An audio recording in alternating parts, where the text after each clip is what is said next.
3 लाख मार्जिनाव देरहादों 2.5 लाख मार्जिनाव देरहादों सोर होयोमोन भटखौ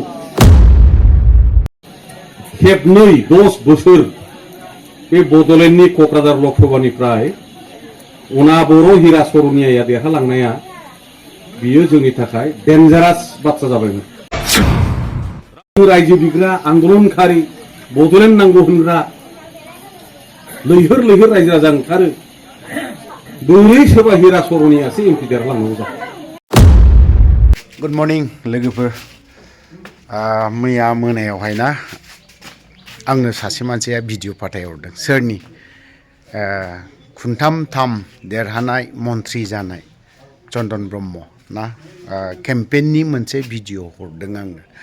दामनांगौलै दामदो आदा नोंनो मोनसे भिडिअ हरनाय जाबाय होननानै हरदों लोगो सासे थ' जों नायनि बिनि स्पिचआव आंबो नायाखै दे हाबखायाखै फाइल खालामनानै हरदों आं अपेनबो खालामनानै नायाखै डाइरेक्टनो दामखानोसै मा बुंदों जों एसे खोनासंग्रोना लानि इलेक्शननि बाथ्राथ' बाय इलेक्शननि केम्पेइननि बाथ्राथ' एसे मजादार जागोनदां भिडिअफोरा एसे नायनानै लाग्रोनि चन्दन ब्रह्मनि दे खुन्थाम मन्थ्रि जानाय बियो खुन्थाम 15 बोसोरावहाय खुन्थाम 15 माबा जादों मन्थ्रि जानाय बिनि उनावहाय खाफाल गाज्रि होननांगोन ना मानांगोनथाय जेनगासिनो दङ बेफोरबायदि आरोखि नायग्रोना लानि एसे खोनासंनानै लानि आवगोलनि समावथ' माखासे बिबुंथिफोरखौ नायोब्ला एसे गोगोम जायोमोन खिन्थु नै दा माबायदि जादों एसे खोनासंनानै लाग्रोनि ओनसोलनि आइ आफामोन बिदा फंबाय बिब' बिनानाव गोसो सिंनि आंनि खुलुमनाय मोजां मोननायखौ आं जासिग्रोबाय बे बाजारा दरबेसे गोलैयो गामि हिसाबै खाथि खाला बिसायख'थिनि बे फैगौ 13 तारिखनि मिटिं जाफेरखांबाय नङा होमबा रावनिबो दलफ्रा फैयाखै बेवहाय दस्रा बिफोरनि फैखांबाय जेखि जाया बिसायख'थि नालाय फैगोन बुंफैगोन गावसिनि साननाय हनायखौ बयहाबो बुंनायनि अधिकार दं 1 नम्बर बे 13 तारिखनि इलेक्शनखौ बाय इलेक्शन होनबाय नङा होमबा जाहा बर'आव बेखौ उफ्रा बिसायख'थि उपनिर्बाचन होनबाय असमियायाव जोंनि आवगयनि एमएलए मानव गेदेर जयन्त बसुमतारीखौ बयबो आइ आफा रायजो राजा नोंथांमोनहा 6 मासनि सिगां बुरजाथार भट होनानै बिथांखौ देरहाहोबाय दिल्लीयाव सौहैबाय आरो थांनाय एमपि इलेक्शनाव 10 बोसोर हीरा स्वरनिया नब स्वरनिया अनाबरनि आइथिं सिंनिफ्राय जोंनि इउपिपिएल दोलोनि एबा बीजेपी एजेपी जों समर्थन होजानाय बिजाथि केन्डिडेट एबा एमपि देरहाहोनायनि थाखाय साफ्रोमबो आइ आफा रायजो राजा नोंथांमोनखौ गोसो सिंनिफ्राय आङो दिनैहाय साबायखर बावग्रोयो जाय खामानिया एसे असम्भब जाबायमोन जोंनि थाखाय खेबसे नङा खेबनै नङा पस्टारबो गैया बेनारबो गैया मिटिंबो गैया माबेनि हीरा स्वरनिया माबेनि अबर मा टर्च लाइट छबिया बेवहायथ' नोंसोरो मिथिफेरानोमोन 3 लाख मार्जिनाव देरहादों 2.5 लाख मार्जिनाव देरहादों सोर होयोमोन भटखौ जोंहाथ' जोंनियाव होनाय बायदि मोनथारो खिन्थु बहाय बे भटबो बिनो फैयाखै मोखां गन्थंफ्रावबो नुवाखै खेबनै 10 बोसोर बे बडलेण्डनि कक्राझार लकसभानिफ्राय अनाबर हीरा स्वरनिया देरहालांनाया बियो जोंनि थाखाय डेन्जारास बाथ्रा जाबायमोन जोंथ' लाजिदोंना बयबो जों रायजो बिग्रा आन्दोलनखारि बडलेण्ड नांगौ होनग्रा लैहोर लैहोर रायजो राजा ओंखारो बोरै सोरबा हीरा स्वरनियासो एमपि देरहालांनांगौ जाखो खिन्थु सानबाबो मोनाखै बे मा शक्ति माब्रै हाखो माब्रै जाखो दा बे शक्तिखौ जबरदस्त जोंनि रायजो राजाफ्रा जोंनि दैदेनगिरि मानव गेदेर दिनैनि बिटिसिनि चिफ इउपिपिएल दोलोनि मानव गेदेर आफादगिरि प्रमद बर' बिथांनि दैदेननायाव एनडिए हिसाबै मित्रजोट एबा एलायन्स मोनसे मोजां सम्पर्क खालामनानै दिनैहाय गभर्नमेन्ट सालायनाय एबा राजखान्थि खुंथायनि थाखाय बे जिनिसा सम्भब जादों। जोङो देरहाखांनायखाय फेजेननो हानायखाय अनाबर'खौ जों दा बावबाय, जेबो नङा मोनफिनबाय आरोखि। बा सोरबाया बुंनो हागौ बेलाय जाखानांगौखामोन, बेलाय जोंहा देरहाखानांगौमोन, हिराखौलाय फेजेनखानांगौ देरहाखानांगौ होननायाव बे खुगानिफ्राय ओंखारनाय बे सोदोबा गोरलै जानो हागौ, खिन्थु बेखौ खालामनाया जेसेबां परिकल्पना, स्ट्रेटेजि, फर्मुला, खायदा, कौशल, बुद्धि बाहायनानै बयबो रायजो राजानि समर्थनजों परिश्रम खस्थ' खालामनाय दोलोनि साफा साफा मावथिफारिया रायजो राजानि समर्थनजों बे जिनिसा सम्भब जाफैदों। दा बे जिनिसखौनो जों बोरैहाय लागातार लांबाय थानो हायो, मालाबाबो जाहाथे बेबायदि कमिउनियेल फर्स, गस्थि संघर्ष खालामग्रा, जोंनि गेजेराव जाति भाषा धर्म बोखावनानै बिभाजन खालामनानै राजखान्थि खालामग्रा शक्तिखौ जोंनि जायगायाव जाहाथे मालाबाबो बिदि आरोबाव रोदा सुनो हाया, बे खोथाया जोंनि थाखाय साबधान एबा सांग्रां जानांगौनि बे प्रयोजन दं। देरहाखांबाय जोब्बाय बे नङा, बे समा आरो फैबावगोन। गतिके बे फैबाय थानाय समावबो बिदि शक्तिया जाहाथे जोंनि जायगायाव कुनु दिन जाहाथे देरहानो हाया, जायगा मोना, बेनि थाखाय जों प्रसेस खालामो।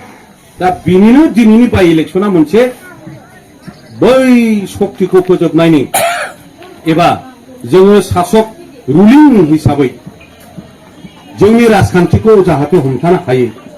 रुलिंआव थाबासो जों खामानि मावनो हायो होननाय खोथा गैया होमबा? अपोजिशनाव थायोबा नोङो बिजनेस हागोन, नाख्लायनो हागोन, खुद्रिनो हागोन, रायनो हागोन, खिन्थु नोङो नोंनि नांगौ एबा समस्याखौ नोङो समाधान खालामनानै लानो हागोन। गोसोखांदो एसे गोदो गोदायनि राजनितिखौ। जोंनि गोदो गोदायनि राजनितिया अपोजिशन पलिटिक्स, बिरोधियाव थानानै जों मोजां मोनोमोन। जोङो सासन बेबस्थायाव सालायनो, गभर्नमेन्टखौ प्रशासन रुलिं जानो जों मानोबा उसुबिदा मोनोमोन। बे आलादा खोथा जाहैबाय। नाथाय जेलानिफ्राय रुलिंआव फैजेनबाय, रुलिंजों मा जायो जाया जोङो मोनदांबाय, बेजों जोङो एसे एसे जोंनि अभाब अभिजोगखौ जों पुरन खालामनो हाबाय। आरो जों हिसाबै मोनसे परिचय, निजास्व जोंनि मोनसे माने गौरब एबा सिनायथि, बेखौ जोङो साबसिन दिनै होनो हाबाय। दा गतिके बे रुलिं जिनिसा जाहाथे लागातार बेखौ जाहाथे जोङो कन्टिनिउ लांनो हायो,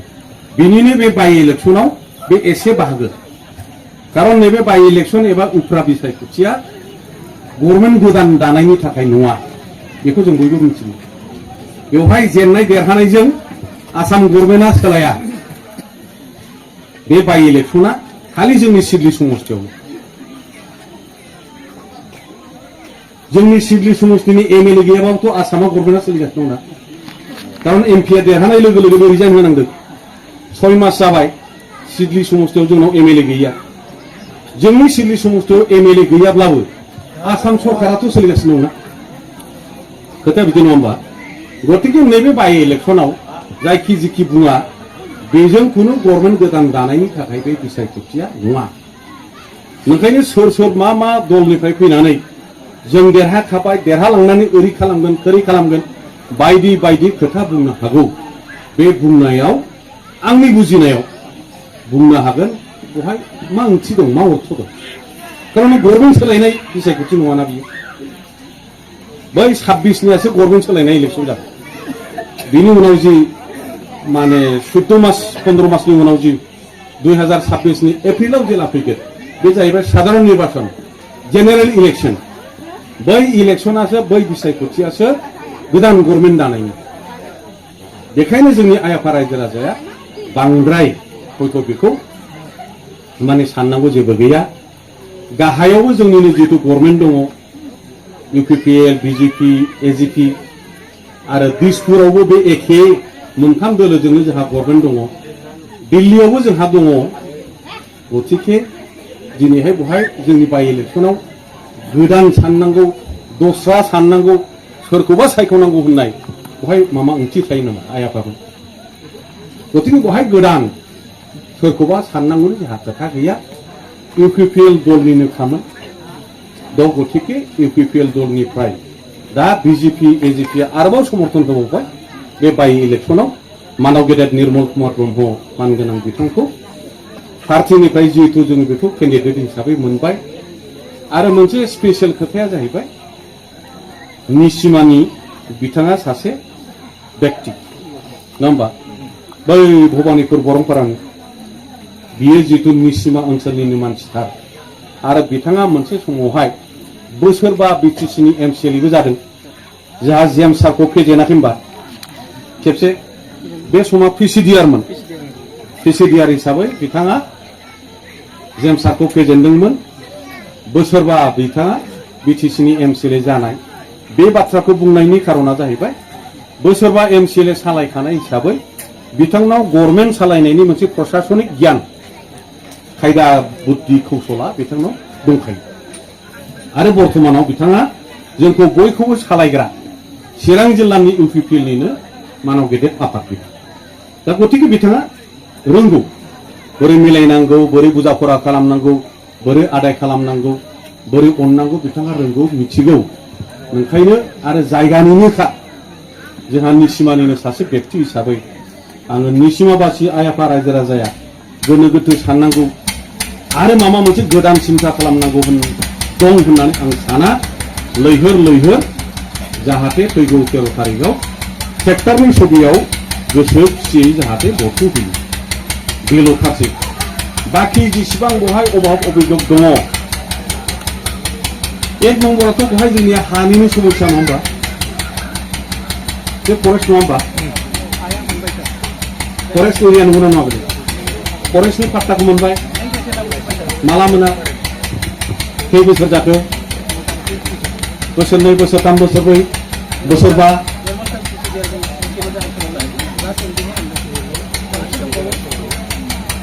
हानि खामानि मावनायाव आंबो दंमोन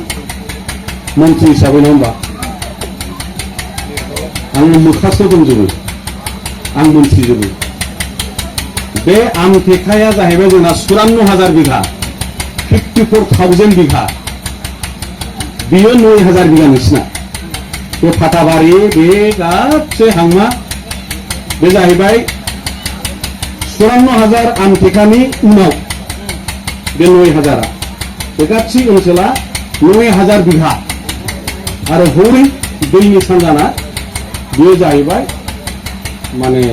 54,000 बिघा प्राय जोब्बाय दा फरेस्ट एनटाइटेलमेन्ट सार्टिफिकेट एबा फरेस्ट पाट्टा प्रथम आसामाव जोङो बे आइनखौ जोंनि चिरां जिल्लायावनो प्रथम बलबत खालामदों 2014 सनाव